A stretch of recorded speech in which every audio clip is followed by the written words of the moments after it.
বিসমিল্লাহির রহমানির রহিম। পরম করুণাময় ও অসীম দয়ালু আল্লাহর নামে শুরু। আসসালামু আলাইকুম ওয়া রাহমাতুল্লাহি ওয়া বারাকাতুহু। আলহামদুলিল্লাহি রাব্বিল আলামিন ওয়াস সালাতু ওয়াস সালামু আলা রাসূলিহিল কারীম ওয়া আলা আলিহি ওয়া সাহবিহি আজমাইন। প্রিয় ভাইরা, আজ আমরা শুরু করছি আবার সেই ঈমান নবায়নের কথা। আমাদের মনের ভেতরে যে ঈমান আছে, বুকের ভেতরে যে ঈমান আছে, সেই ঈমান পুরনো হয়। তাই মাঝে মাঝে ইলমি জিক্রের মাধ্যমে এবং আলোচনার মাধ্যমে আমরা সেই ঈমানকে তাজা করি। সালাফরা বলতেন, তাআলা কিংবা তাআলা নুমিন সাআহ, এসো আমরা কিছুক্ষণের জন্য ঈমান আনি।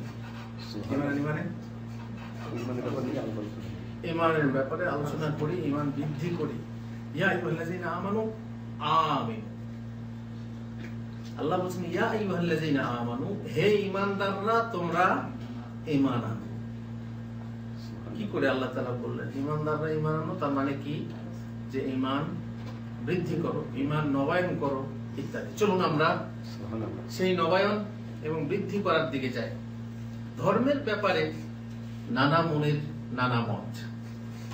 প্রত্যেক ধর্মে আপনি দেখবেন ধর্ম একরকম থাকে, আস্তে আস্তে আস্তে আস্তে ওই জিনিসের মতোই, যেমন জং ধরে, যেমন ময়লা ধরে, ঠিক ধর্ম সেই রকম, দিন সেই রকম।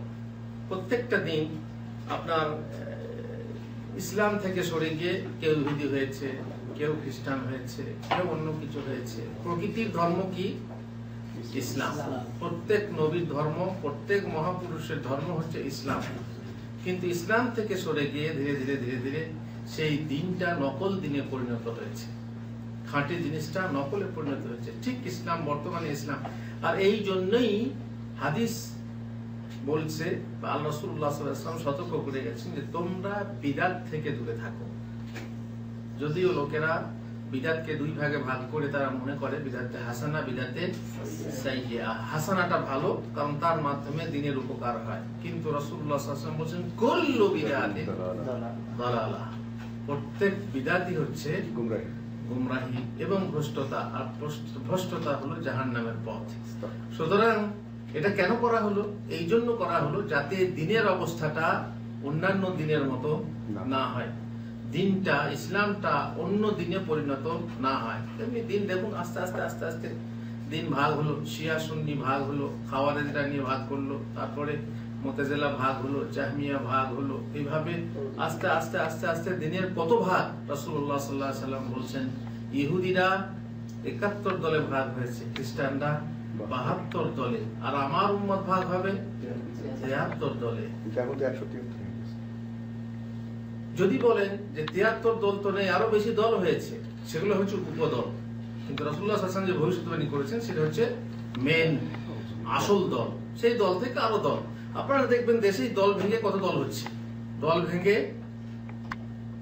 দল দুই ভাগে ভাগ হচ্ছে, আবার আর একটা দল ভেঙে আবার উপদল বের হচ্ছে।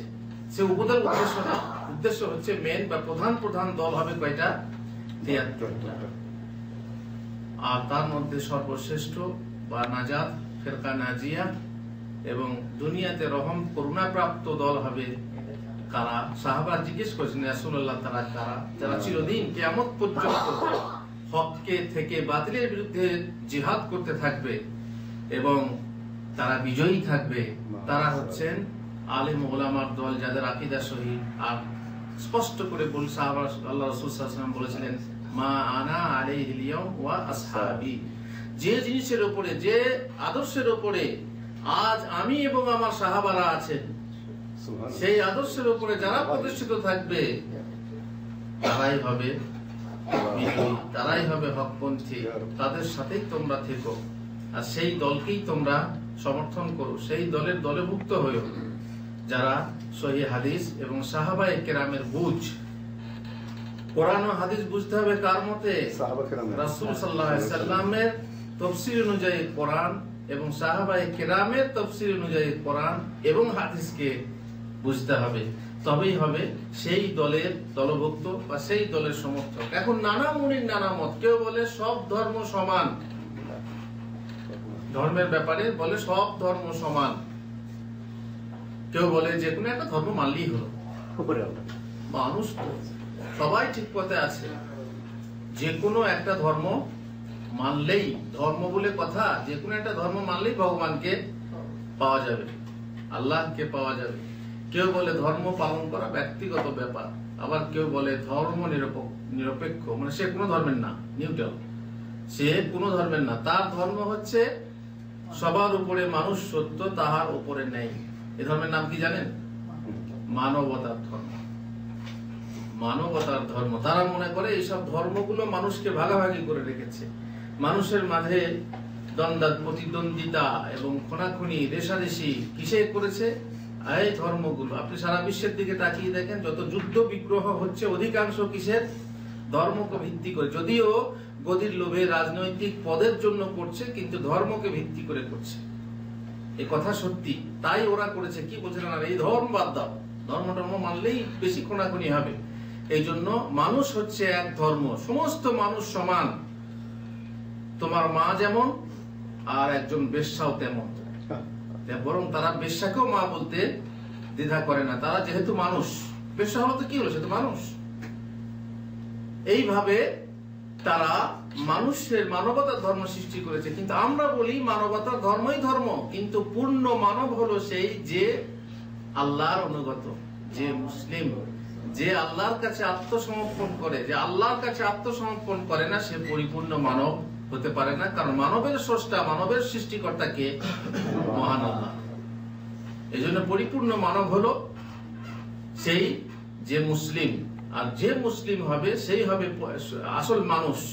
আর সেই ধর্মই হচ্ছে একমাত্র ধর্ম। ইন্নাদ দীনা ইনদাল্লাহিল ইসলাম। পছন্দনীয় আল্লাহর একমাত্র ধর্ম হলো ইসলাম। সত্য কথা এই যে ধর্ম এবং কেবল ইসলাম ধর্ম বিশ্বের সকল মানুষকে পালন করতে হবে। যে সকল ধর্ম পূর্বে ছিল সে সকল ধর্মগ্রন্থে এই ধর্মের কথা এবং তার অনুসরণ করার উপদেশ এসেছে। অতএব ইসলামই সর্বশেষ ও বিকল্পহীন মুক্তির পথ, এ কথা আপনাকে মানতেই হবে। আপনি যদি পূর্বের ধর্মগ্রন্থগুলো মন্থন করেন, অধ্যয়ন করেন, পড়েন, তো আপনি দেখবেন যে সেই ধর্মের ধর্মগ্রন্থগুলো কি মানতে বলছে? তার ধর্মের কথা মানতে বলেনি। বলেনি যে তোমরা এই ধর্মেই থেকো। বলতে বলা হয়েছে যে আমার পরে নবী আসছে, শেষ জামানায় নবী আসছেন, সেই নবীর তোমরা অনুসরণ করো। এমনকি শেষ নবী, আমাদের নবীর আগে শেষ নবীকে, কোন নবী?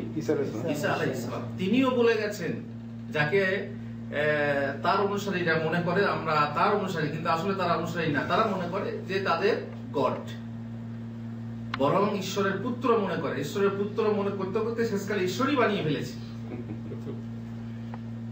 তিনি বলে গেছেন ওয়া মুবাশশিরাম বিরাসূলি ইয়াতি মিন বাদি ইসমুহু আহমদ। সুবহানাল্লাহ।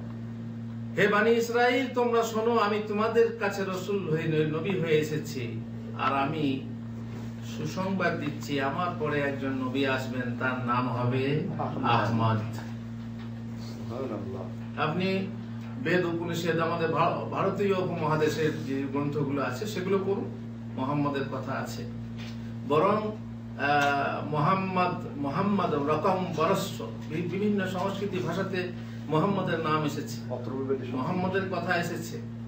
আর বহু যুগ আগে সেই মোহাম্মদের ভবিষ্যৎবাণী যখন করা হয়েছে ধর্মগ্রন্থগুলিতে, তখন বোঝা গেল কি যে সবাই এই ইসলাম ধর্মেরই, প্রকৃতির ধর্মের অনুসরণ করতে বলে গেছেন। আর এ কথাও সত্যি, সব থেকে লেটেস্ট ধর্ম কোনটা? দ্বীনে ইসলাম। সব থেকে শেষের ধর্ম দ্বীনে ইসলাম। আর এই ইসলাম শেষ পর্যন্ত থাকবে, কিয়ামত পর্যন্ত থাকবে, আর কোনো দিনের দরকার হবে না। কেন? সারা পৃথিবী একটা গ্রামের মতো হয়ে যাবে। অতএব একটা গ্রামের মতো হলে একটা নবী যথেষ্ট। সেই হিসাবে এই কিয়ামত পর্যন্ত এই ধর্মই সচল থাকবে, অচল হবে না। আপনি যে কোনো সমস্যা নিয়ে আসেন, আপনার এই ধর্মে তার সমাধান আছে। অতএব আর কোনো ধর্মের প্রয়োজন হবে না। ধর্ম সভ্যতার ধর্ম। আর এই জন্য মানব সভ্যতার ইতিহাসে যে এখন যে সভ্যতা এসেছে মানুষের কাছে, বিজ্ঞান সভ্যতা, বিজ্ঞান সম্মত ধর্ম, বিজ্ঞান এবং কোরআন, বিজ্ঞান এবং ইসলামের কোন রকমের সংঘর্ষ নেই। এই জন্যই এই ইসলাম হবে কিয়ামত পর্যন্ত অনুসরণীয় ধর্ম। আর যে সকল ধর্ম পূর্বে ছিল সে সকল ধর্মগ্রন্থে যেহেতু এই ধর্মের ভবিষ্যৎবাণী এসেছে, সুতরাং একমাত্র বাঁচার পথ হলো, একমাত্র মুক্তির পথ হলো, সারা বিশ্বের একমাত্র মুক্তির পথ হলো ইসলাম। ইসলাম ছাড়া অন্য কিছুতেও মুক্তি পাওয়া যাবে না, অসম্ভব। যদি কেউ মনে করে না এই ধর্ম পালন করবে মুক্তি, না, অসম্ভব। ওয়ামান ইয়াবতাগি গায়রাল ইসলামি দীনান ফালান ইউকবালা মিনহু ওয়া হুয়া ফিল আখিরাতি মিনাল খাসিরিন। যে ব্যক্তি ইসলাম ছাড়া অন্য কোন ধর্মের অনুসন্ধান করবে তার কাছ থেকে তা গ্রহণ করা যাবে না। যদি তুমি আমার সন্তুষ্টি চাও, আমাকে পেতে চাও, তাহলে তুমি আমার পথ গ্রহণ করো। প্রশ্ন হবে তাহলে আল্লাহ এক, সৃষ্টিকর্তা এক, এত ধর্ম হলো কেন? কিন্তু আল্লাহর পরীক্ষা আছেই। অবশ্য যদি আল্লাহ চাইতেন, ওয়ালাউ শাআ আল্লাহু লা আমানা মান ফিল আরদি জামিআন, যদি আল্লাহ চাইতেন সমস্ত সারা বিশ্বের সমস্ত মানুষ কি হতো? ঈমান আনতো, এক হয়ে যেত। কিন্তু আল্লাহ চাননি। কেন? পরীক্ষা। মানুষকে পরীক্ষা করা হবে। জান্নাত জাহান্নাম, পুরস্কার তিরস্কার এই জন্যই রাখা হয়েছে। অতএব সেই পরীক্ষায় যে পাশ করবে সেই হবে পুরস্কারের অধিকারী। অতএব একমাত্র মুক্তির উপায় হলো ইসলাম। একথা সকল ক্ষেত্রে মনে রাখতে হবে। ইসলাম ছাড়া যে কেউ মনে করবে যে অন্য ধর্ম ঠিক আছে, তার আসলে ঈমান ঠিক নেই। গায়রুল্লাহকে কখন ডাকা যাবে, যে কথা বারবার বলা হয়, গায়রুল্লাহকে ডাকা যাবে না, গায়রুল্লাহর কাছে চাওয়া যাবে না। মনে করুন আপনি বিপদে পড়েছেন, সেই সময় আপনি ডাকছেন, বাবা আমাকে বাঁচাও। আপনার পেটে খুব যন্ত্রণা হচ্ছে, বাবা আমাকে বাঁচাও। ও পিরানে পীর দস্তগীর, আমার হাত ধরো। দস্তগীর মানে কি? দস্ত মানে ফার্সি ভাষায় হাত, গীর মানে যে ধরে। দস্তগীর মানে হাত পাকড়নে ওয়ালা। তার মানে বিপদে আপনার যে হাত ধরে, বিপদ তারণ। কাকে বলা হয়? পিরানে পীর। কাকে বলা হয়? আব্দুল কাদের জিলানী রাহমাতুল্লাহ আলাইহি। মানুষ তাকে ডাকে, আহ্বান করে। ডাকা যাবে বিপদে? ডাকা যাবে না। কারণ মুশরিকদের যে সমস্ত মযহাব ছিল, আল্লাহ রাসূল সাল্লাল্লাহু আলাইহি ওয়াসাল্লাম যখন মক্কায় এলেন তখন মুশরিকরা গায়রুল্লাহকে ডাকতো। তবে পার্থক্য আপনাদেরকে বলেছিলাম, তারা সুখে দুঃখে ডাকতো না। এই যুগের মুশরিকরা সুখে দুঃখে সবসময় ডাকে, কিন্তু সে যুগের মুশরিকরা কেবল সুখের সময় ছোটখাটো বিপদে ডাকতো।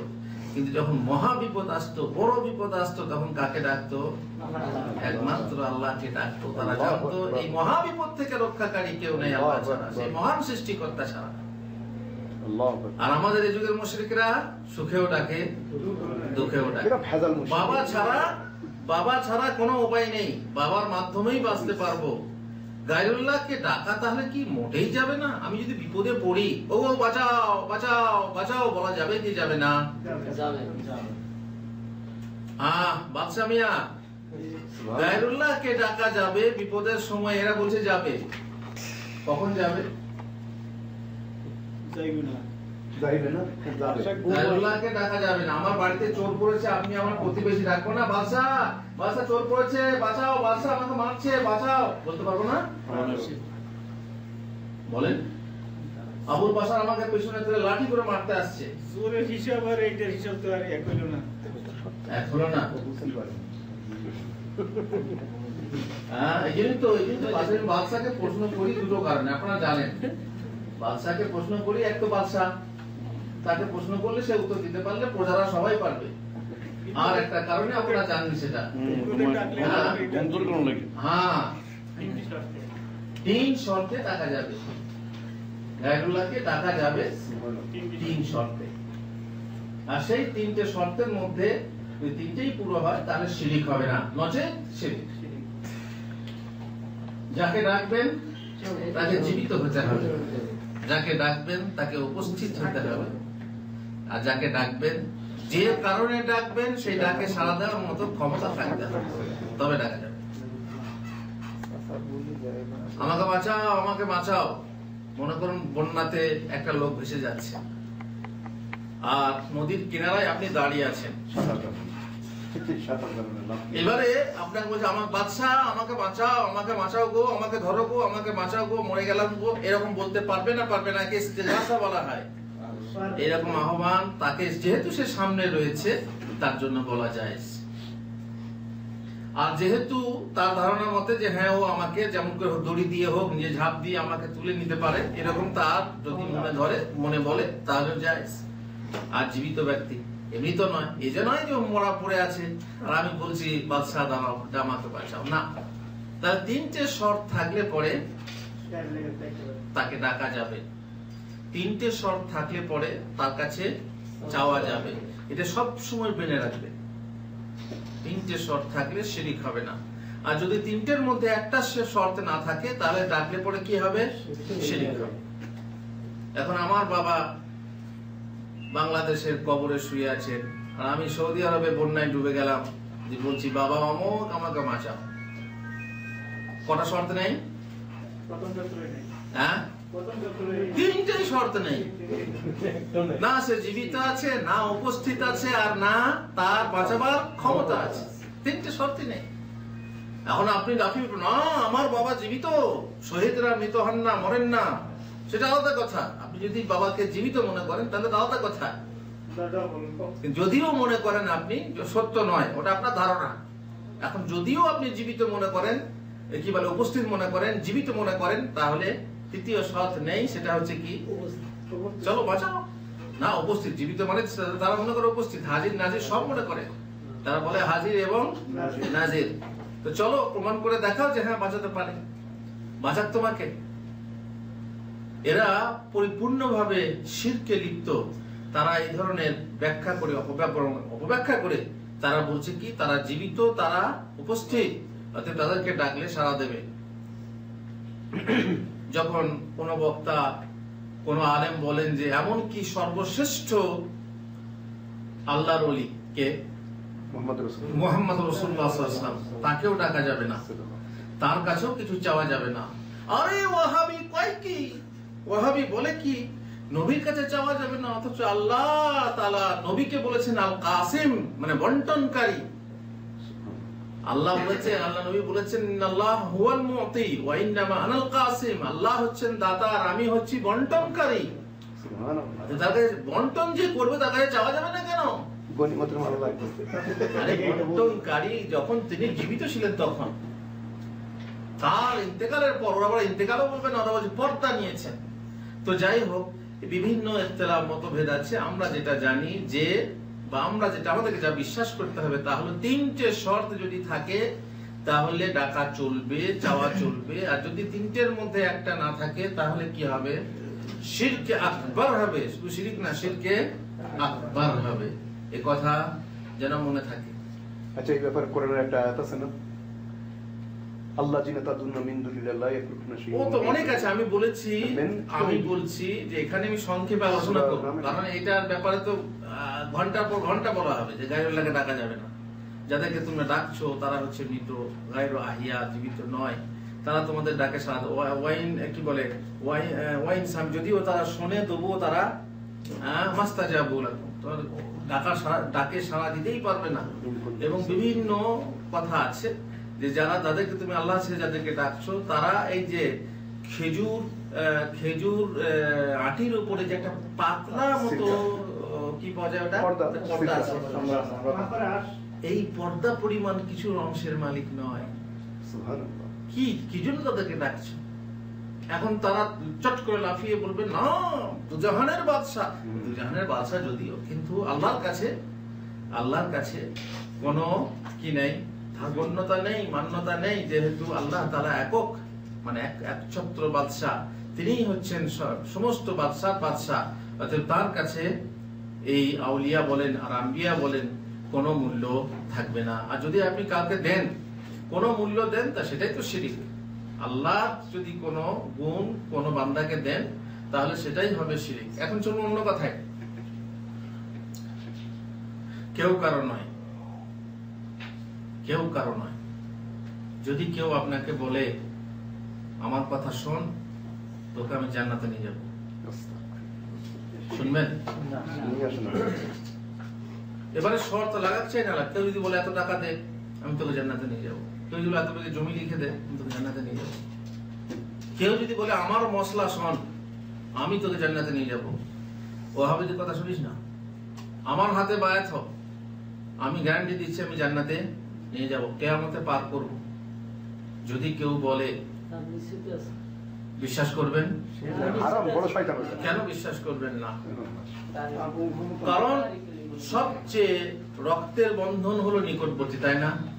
রক্তের বন্ধন। রাসূলুল্লাহ সাল্লাল্লাহু আলাইহি ওয়াসাল্লাম যদি কেউ পারতেন কাউকে বাঁচাতে, কাউকে জান্নাতে নিয়ে যেতে ইচ্ছাকৃত, কাউকে জাহান্নামে ভরতে পারতেন, তাহলে কে পারতেন? মুহাম্মদ রাসূলুল্লাহ। চাচা ছিলেন হত্যার। আল্লাহ। তিনি চাচাকে বাঁচাতে পেরেছেন? কি বলেছিলেন চাচাকে? চাচা লা ইলাহা ইল্লাল্লাহ কালিমাতুন হাজ্জু বিকা ওয়া হাজ্জু বিহা ইনদাল্লাহি লাক। ইয়া চাচা আপনি কলেমাটা পড়ে দিন, কালেমা লা ইলাহা ইল্লাল্লাহ পড়ে দিন, আর তার জন্য আমি কিয়ামতের দিনে আপনার জন্য সুপারিশ করব, আল্লাহর কাছে হুজ্জত করব যে আমার চাচা লা ইলাহা ইল্লাল্লাহ পড়েছে। কিন্তু চাচা আবু তালেব কালেমা পড়েননি। বড় বড় নেতারা পাশে বসেছিল, নেতাদের দিকে তাকিয়ে তারা বলছে শেষ জীবনে তুমি বিধর্মী হয়ে মরবে। আবু তালেব বললেন ভাতিজা আমাকে আমার বাপ দাদা ধর্মে মরতে দাও। সেই চাচাকে বাঁচাতে পারলেন না, পারবেন না। তবুও চাচা আবু তালেবের জাহান্নামের সব থেকে হালকা আযাব হবে, যেহেতু ইসলামের প্রতি তার, মুহাম্মদ রাসূলুল্লাহ সাল্লাল্লাহু আলাইহি ওয়াসাল্লামের প্রতি তার কি ছিল? দয়া, মায়া, মহব্বত, সমর্থন ইত্যাদি ছিল। বাঁচিয়ে বাঁচিয়ে রেখেছেন, আগলে আগলে রেখেছেন। নবীকে কাঁটার আঁচল লাগতে দেন, এইভাবে রেখেছেন। তার জন্য আল্লাহর পক্ষ থেকে কি হবে? তাকে হালকা আযাব দেওয়া হবে। নবীর কারণে কি হবে? আযাবটা কি? আগুনের একজোড়া জুতো। আগুনের একজোড়া জুতো তো বুঝতেই পারছেন, সমস্যা নেই, পায়ে জুতো পড়লে সমস্যা নেই। আগুন, দুনিয়ার আগুনের জুতো যদি হতো তা আপনার অবস্থা কি হতো?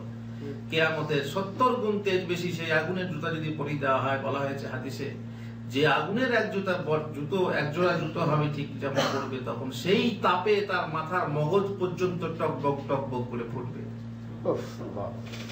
আর কিছুই করার নেই চাচার জন্য। একবার সাহাবা সহ মক্কা থেকে বাইরে যাচ্ছিলেন, হঠাৎ করে এক জায়গায় গিয়ে, আবওয়া নামক জায়গা, সেই জায়গায় গিয়ে কাঁদতে লাগলেন। সাহাবারা বললেন ইয়া রাসূলুল্লাহ, সাহাবারা আল্লাহর রাসূলের কান্না দেখে কাঁদতে লাগলেন। বললেন ইয়া রাসূলুল্লাহ আপনি কাঁদছেন কেন?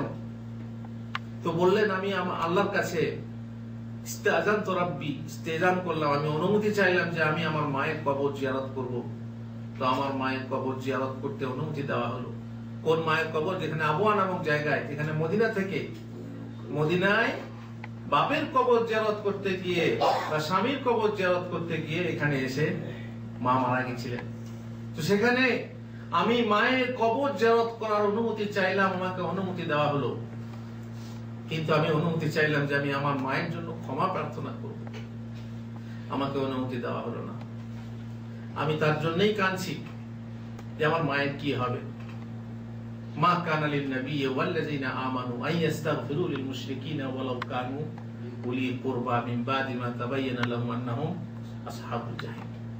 কোন নবীর জন্য সঙ্গত নয়, কোন মুমিনের জন্য সঙ্গত নয় যে মা হলেই দোয়া করতে হবে, তা না। মা যদি মুশরিক হয় দোয়া করা যাবে না। অনুমতি দেওয়া হলো না, তাই আমি কাঁদছি তার জন্য। এখন অনেকে প্রশ্ন করেন, অনেক ভাই প্রশ্ন করেন যে তাহলে কি আল্লাহর নবীর মা বাপ জান্নাতে যাবেন না জাহান্নামে যাবেন? বলে ভাই এরকম প্রশ্ন করি বা লাভ কি, আর আপনার জবাব জেনি বা লাভ কি?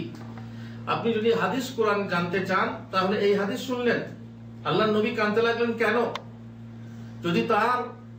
যদি তার জ্ঞানে থাকতো, তিনি জানতেন যে আমার মা জান্নাতে যাবে, যেহেতু আমার মা, তাহলে কাঁদতেন না।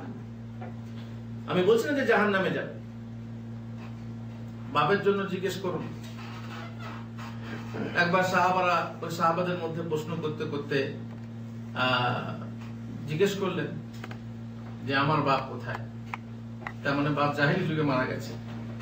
প্রশ্ন করা উচিত ছিল না, কিন্তু প্রশ্ন করতে করতে ওই যে অনেকের মানে আবেগ থাকে, অনেকের অভ্যেস থাকে। হুজুর বললেন হ্যাঁ তো আপনারা প্রশ্ন করতে পারেন, যে কেউ প্রশ্ন করেন। তখন কেউ বলছে মুসা নবী নানির নাম কি, কেউ বলছে ইসমাইলের জায়গাতে যে দুম্বা জবাই হয়েছিল সে গোশত কে খেয়েছিল, কেউ বলছে আদম নবীর ভাষা কি, ইত্যাদি ইত্যাদি, যে যা পাচ্ছে, কারণ মনে প্রশ্ন আসছে না। তো যাই হোক, আল্লাহ নবীর সামনে এই সাহাবী প্রশ্ন করলেন যে আমার বাপ কোথায়। এই প্রশ্ন করা ঠিক না, তবুও করলেন, কারণ জানতে চাচ্ছেন যে আমার আব্বা কোথায়, জান্নাতে না জাহান্নামে। আর রাসূলুল্লাহ সাল্লাল্লাহু আলাইহি ওয়াসাল্লাম যেটা বলবেন সেটা হক। তিনি কি গায়েবের খবর জানতেন? না, না, গায়েবী খবর না। এটা কোত্থেকে? সরাসরি ডাইরেক্ট, যার কাছে সব খবর আছে সেখান থেকে খবর দেওয়া হবে। এখন আল্লাহর নবীকে প্রশ্ন করা হলো, আল্লাহর নবী জবাবে বলে দিলেন তোমার বাপ জাহান্নামে আছে। এবার লোকটার অবস্থা কি হবে? নিশ্চয়ই খারাপ হবে, তার মন খারাপ। সে ফিরে যাচ্ছিল, তখন তাকে ডেকে বললেন, এই শোনো শোনো, ইন্না আবি ওয়া আবাকা ফিন্নার, তোমার বাপ একা না, আমার বাপও জাহান্নামে আছে। এখান থেকে বোঝা গেল যে আল্লাহর নবীর বাপ যেহেতু মুশরিক অবস্থায় মারা গেছে জাহান্নামে। কিন্তু অনেকে বলবে, হুজুর তারা তো ইসলাম পাননি, তাহলে কেন জাহান্নামে যাবে? আর আমরা জানি যে 3 শ্রেণীর মানুষ যারা ইসলাম পায়নি বা ইসলামের খবরই জানে না, তাদেরকে কি করা হবে? 3 প্রকার মানুষকে। কে? যারা ইসলামের কথা জানে না, ইসলাম পায়নি। নম্বর 2 পাগল, আর নম্বর 3 কাফেরদের শিশু। মুসলিমদের শিশুরা জান্নাত যাবে। আপনি মুসলিম হলে আপনার শিশু অবস্থায় শিশু মারা গেছে, জান্নাত যাবে। সে ইসলাম পায়নি কিন্তু সে মা বাপের অনুসারী হবে। কিন্তু কাফেরদের শিশুরা প্রকৃতির উপরে জন্ম নেয়, কিন্তু তার মা বাপ কোথায়? জাহান্নামে। এই 3 শ্রেণীর মানুষকে কিয়ামতের পরীক্ষা নিয়ে তাদের জান্নাত জাহান্নাম ঠিক করা হবে। হতে পারে আল্লাহর নবী, নবীর মা বাপ, তাদের মধ্যে আমরা তাদের কোনো গ্যারান্টি না জান্নাত না জাহান্নামের গ্যারান্টি দিই না। মোট কথা এখানে বলার উদ্দেশ্যটা কি? যে আল্লাহর নবী কাঁদলেন। আল্লাহর নবী যদি পারতেন তাদেরকে বেহেশতে নিয়ে যেতেন না যেতেন না? অবশ্যই। তিনি যদি না পারেন, আত্মীয়তার বন্ধন থাকা সত্ত্বেও, মা ফাতেমা দুনিয়ার বুকে যাচাই বা চেয়ে নাও, কিয়ামতের দিনে আমি তোমার কোনো উপকারে আসবো না। সুবহানাল্লাহ। হে ফুফু সাফিয়া, কিয়ামত দুনিয়ার বুকে আমার কাছে যাচাই বা চেয়ে নেন। আব্বাস, চাচা আব্বাস, দুনিয়ার বুকে যাচাই বা আমার কাছে চেয়ে নেন, কাল কিয়ামতের দিনে আমি কোনো উপকার করতে পারবো না। হে আমার বংশধর, যাচাই বা চেয়ে নাও, কিয়ামতে আমি কোনো উপকার, লা উগনি আনকুম মিনাল্লাহি শাইআ। পারলে তিনি বলতেন যে আমি আছি, চিন্তা নেই। এখন আল্লাহর নবী বললেন না। যদি এখন বর্তমানে কেউ বলে আমার হাতে বায়াত হও, আমি তোমাকে বেহেশতে নিয়ে যাব, বিশ্বাস করবেন? খবরদার বিশ্বাস করবে। সাদাসিধে মানুষ, তারা বিশ্বাস করে নেবে। তারা ভাবছে বাবা অত কি যাই না, বাবা অমুক বাবা বলছে, তার হাতে বায়াত হলাম, এখন আশা করি বেহেশতে যাব। এইরকম ধারণা করা বিশাল ভুল। খবরদার, অন্ধকার রাত্রে যদি বন্যাময় রাত্রি হয়, আপনি বন্যা দেখছেন, চারিদিকে আপনার ভাসমান পানি, আপনার সেই পানিতে দাঁড়িয়ে আছেন, বাঁচবার জন্য কালো মতো সামনে কালো মতো কোনো জিনিস ভেসে আসছে, আপনি তাকে জড়িয়ে ধরবেন। খবরদার তাকে ভাববেন না সে আপনাকে বাঁচাবে, হয়তো বা সে কুমির হতে পারে, সে আপনাকে খাবে। যাকে আপনি ত্রাণকর্তা মনে করছেন, সে আপনার ত্রাণ বা আপনার প্রাণ হরণকারী হতে পারে, প্রাণ হন্তা হতে পারে। সুতরাং সাবধান, খবরদার কারো কথা বিশ্বাস করবেন না। যেখানে শ্রেষ্ঠ নবী পারেননি, সেখানে শ্রেষ্ঠ ওলি পারেননি, সেখানে আর কোন ওলি আউলিয়া আপনাকে পার করতে পারবে না। কিয়ামতে কেউ কারো বোঝা বহন করবে না, কারো আত্মীয়তা কোনো কাজে দেবে না, কোন বংশ পরিচয় কারো কাজে লাগবে না। ঈমান সহ নেক আমল না থাকলে পরিত্রাণের পথ নেই কারো। আমি এই প্রসঙ্গে একটা ঘটনা বলছি, যে ঘটনা সহি না আছে, সেটা আসলে রটনা। ফাতেমা জহুরা যখন ইন্তেকাল হলো, তখন ফাতেমা জহুরা তেজিলে সংসার, রাত্রিকালে গড়ে লাশ রাখা হলো তার। আবু যর গেফারি এক সাহাবা সুজন করিলেন গৌরভূমি করি সম্বোধন, হে কবর তুমি ইহা রাখো কি খবর, কার লাশ রাখা হলো তোমারও ভিতর। তারপরে ফাতেমার প্রশংসা করে বললেন, শেষকালে আওয়াজও বাহির হলো কবর হইতে, হবে না আমার কাছে বংশ পরিচয় দিতে। বললো আমার কাছে বংশের পরিচয় দিয়ে কোনো লাভ হবে না, আমার কাছে একমাত্র ঈমান আমল যার আছে সেই পরিত্রাণ। কথা ঠিক, কিন্তু ঘটনাটা ঠিক না। কথা ঠিক, ঈমান আমল ছাড়া যদি নবীর বংশের কেউ হয়, তবুও তার কোনো পার নেই। মান বাত্তা বিহি আমালুহু লাই ইউসরিআ বিহি নাসাবুহু, মুসলিম শরীফের হাদিস। যার আমল যাকে পিছিয়ে দিয়েছে, যার আমল তাকে পিছিয়ে দিয়েছে, তার বংশ তাকে আগাতে পারবে না। খবরদার কারো উপরে ভরসা করে, আপনার নিজের আব্বাও যদি হয়, খবরদার ভরসা করবে না যে আব্বা আমার আব্বা জান আমার বড় আউলিয়া, তাতে সে আমাকে বাঁচিয়ে নেবে। খবরদার বিশ্বাস করবেন না। বাপের উপরে ভরসা নেই, কারণ কিয়ামতে কেউ কারো সাহায্য করবে না। ইয়াউমা লা ইয়ানফাউ মালুন ওয়ালা বানুন, না মাল কাজে দেবে আর না বেটা কাজে দেবে। অবশ্য মাল তো আপনার সঙ্গে যাবে না কিয়ামতে, কিন্তু বেটা থাকবে, তাই না? সে বেটাও কাজে দেবে না। ইল্লা মান আতাল্লাহা বিকলবিন সালিম, যে আল্লাহর নিকটে সুস্থ অন্তর নিয়ে। সুস্থ অন্তর কাকে বলে?